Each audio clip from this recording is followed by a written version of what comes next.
अगर आप बाइबल की सबसे पहली आयत को पढ़ें तो उसमें लिखा है कि आदि में परमेश्वर ने आकाश और पृथ्वी की सृष्टि की। हिंदी में इसे सही नहीं लिखा गया, पर अगर आप इंग्लिश की बाइबल को पढ़ें तो उसमें लिखा है in the beginning God created the heavens and the earth. इसमें हेवन शब्द को हेवंस लिखा गया है, यानी कि एक से ज़्यादा। टोटल 3 स्वर्ग हैं जिसके बारे में हम 2 कुरिन्थियों अध्याय 12 और उसकी 2 और 3 आयत में हम पढ़ते हैं, जिसमें पौलुस ने कहा, मैं मसीह में एक मनुष्य को जानता हूँ, 14 वर्ष हुए, परमेश्वर जानता है, ऐसा मनुष्य तीसरे स्वर्ग तक उठा लिया गया और ऐसी बातें सुनी जो कहने की नहीं और जिनका मुंह पर लाना मनुष्य को उचित नहीं। इस वचन में प्रेरित पौलुस बता रहा है कि वो एक मनुष्य को जानता था जो तीसरे स्वर्ग में उठा लिया गया था। पौलुस ने कहा कि वो नहीं जानता कि वो शरीर में था या सिर्फ उसकी आत्मा तीसरे स्वर्ग में थी। अगर तीसरा स्वर्ग है तो इसका मतलब है कि पहला और दूसरा स्वर्ग भी है। अब तीसरी गिनती तक 1 और 2 गिने बिना पहुंच नहीं सकते। उस तीसरे स्वर्ग में उस मनुष्य ने परमेश्वर को बोलते सुना। तीसरा स्वर्ग सबसे ऊंचा है जहां परमेश्वर रहता है, जहां पर परमेश्वर का सिंहासन है। पहला स्वर्ग वो है जो हमें दिखाई देता है, चांद, तारे, सूरज। अब पहले और तीसरे स्वर्ग के बीच में दूसरा स्वर्ग है। भविष्यवक्ता डैनियल की पुस्तक साबित करती है कि धरती और तीसरे स्वर्ग के बीच एक स्वर्ग है जो शैतान के दूतों से भरा है।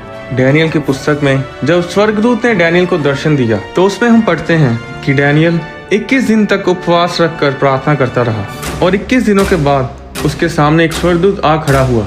दूत ने डैनियल से कहा, हे डैनियल, मत डर, क्योंकि पहले ही दिन को जब तूने समझने बूझने के लिए मन लगाया और अपने परमेश्वर के सामने अपने को दीन किया, उसी दिन तेरे वचन सुने गए और मैं तेरे वचनों के कारण आ गया हूँ। फारस के राज्य का प्रधान 21 दिन तक मेरा सामना किए रहा, परंतु मिकाइल जो मुख्य प्रधानों में से है वह मेरी सहायता के लिए आया। स्वर्गदूत ने डैनियल को बताया कि जिस दिन उसने प्रार्थना करनी शुरू की थी उसी दिन वो दूत उसकी प्रार्थना का उत्तर लेकर स्वर्ग से निकल पड़ा था, पर रास्ते में शैतान के दूतों ने उसे रोके रखा और फिर मिकाइल स्वर्गदूत ने आकर उस दूत की सहायता की। जब वो दूत प्रार्थना का उत्तर लेकर आ रहा था तो शैतान के दूतों ने दूसरे स्वर्ग में उसके साथ लड़ाई की और 21 दिन तक वो जंग चलती रही। और दूत ने डैनियल से फिर कहा कि अब मैं फारस के प्रधान से लड़ने को लौटूंगा और जब मैं निकलूंगा तब यूनान का प्रधान आएगा। यहाँ पर वो दूत धरती के मनुष्य की बात नहीं कर रहा। फारस का राजा शैतान का वो दूत है जिसे फारस राज्य के ऊपर के स्वर्ग का अधिकार दिया गया है। क्या आप जानते हैं कि दुनिया के हर महाद्वीप के ऊपर, हर देश के ऊपर, हर राज्य, हर नगर के ऊपर शैतान के दूतों को बांटा गया होता है जो उस नगर, उस देश को कंट्रोल करते हैं। उसी तरह परमेश्वर के स्वर्गदूत भी हर महाद्वीप, हर देश के ऊपर ठहराए गए होते हैं जो उस देश की रक्षा करते हैं। इसके बारे में मैं आपको अगली वीडियो में विस्तार से बताऊंगा। जब एक विश्वासी मरता है तो उसे स्वर्गदूत लेने के लिए आते हैं और जब वो तीसरे स्वर्ग में जा रहा होता है तो दूसरे स्वर्ग से निकल कर जाता है। और आप सोच सकते हैं कि दूसरे स्वर्ग में शैतान के दूत आपको देखते होंगे और एक दूसरे से बोलते होंगे कि पीछे हट जाओ, ये बंदा यीशु मसीह के लहू में लिपटा हुआ है, ये परमेश्वर की संतान है। भजन संहिता में लिखा है कि परमेश्वर अपने दूतों को आज्ञा देगा कि जहाँ कहीं तू जाए वे तेरी रक्षा करें। यहाँ पर परमेश्वर सिर्फ एक दूत को नहीं कहा बल्कि दूतों को कहा कि आपकी रक्षा करें। डैनियल की प्रार्थना के कारण दूत स्वर्ग से भेजा गया। हर एक विश्वासी को कम से कम 2 स्वर्गदूत दिए जाते हैं जो उसके साथ रहते हैं, उसकी रक्षा करते हैं। बाइबल बताती है कि एक स्वर्गदूत ने असीरियन सेना के 1,85,000 सैनिक एक रात में मार गिराए थे। तो 2 स्वर्गदूत कितने लाख मारने की सामर्थ रखते हैं? जरा सोचिए, इतना प्यार परमेश्वर हमसे करता है।